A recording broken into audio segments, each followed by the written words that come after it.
Ako si Seven Musni, taga Kabanggan, Zambales. Ako ay isang mixed media artist at printmaker. Nagsimula talaga ako sa paggawa ng mga collage. Nakita ko na napakadali niyang simulan.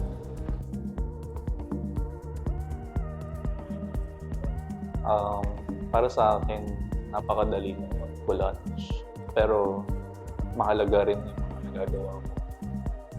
Nagsimula talaga ako sa pag-paint, pero nahirapan akong gumawa ng figures.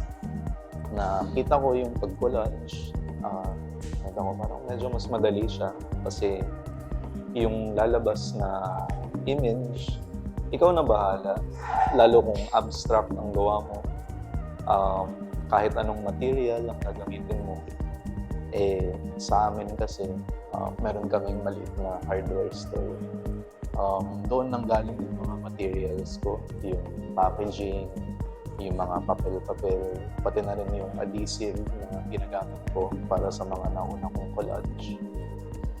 Nakita ko na mas madaling gumawa ng mga shape, mas kontrolado ko siya, at ako yung nakakapag-desisyon kung kailan natapos ko na siya, at ako lang makakapagsabi siguro kung masaya na ako sa gawa ko.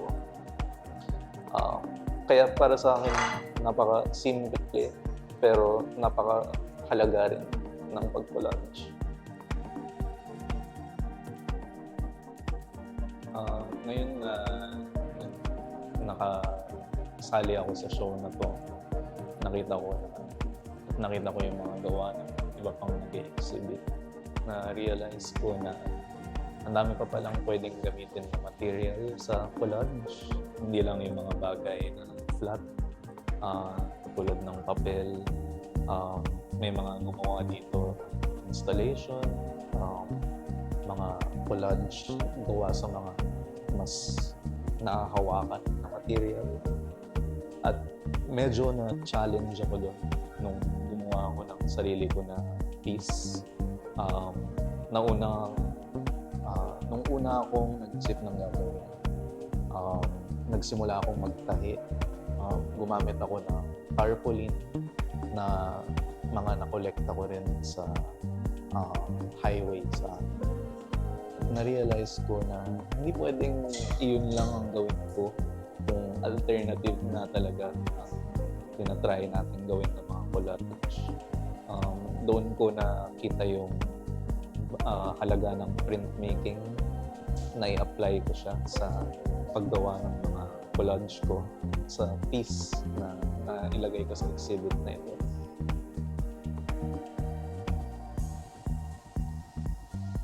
Para sa show na to, gumawa ako ng collage gawa sa mga campaign poster galing sa 2022 election.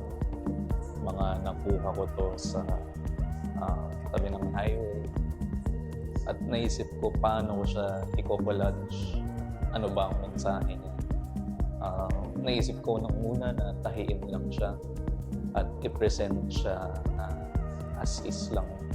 Pero nung matuto ako ng printmaking, naisip ko baka pwede ko siyang gawing holograph. Yung holograph print, yun yung maglalagay ka ng ink. In this case, dun sa original ko na collage, at saka mo siya tatapalan ng papel o canvas para lumabas yung reverse ng image. Dun sa proseso na yun, nakita ko na ang dami pang ibang makikita pag in-apply mo yung printmaking na technique sa pag-collage. Lumalabas yung mga hibla-hibla ng pinagtahian ko, yung texture, yung mismong tarpaulin. Tapos, kahit i-print mo siya ng pangalawang beses, iba pa rin yung lalabas. Lumalabas lahat ng imperfection, lumalabas lahat ng mga detalye na hindi mo makikita sa unang tingin sa original na collage na ginawa ko. Pagkatapos kong gawin yung piece para sa show na ito, naisip ko na mas marami pa akong gustong gawin. Nung na-apply ko yung printmaking na mga techniques, sa piece na ganito kalaki. Actually, first time kong gumawa ng piece na hindi nasa notebook lang, nasa papel. Dahil 2 feet siya, nakita ko na mas maraming room para i-express yung gusto kong ipakita. Mas maraming space na ipakita yung mga detalye.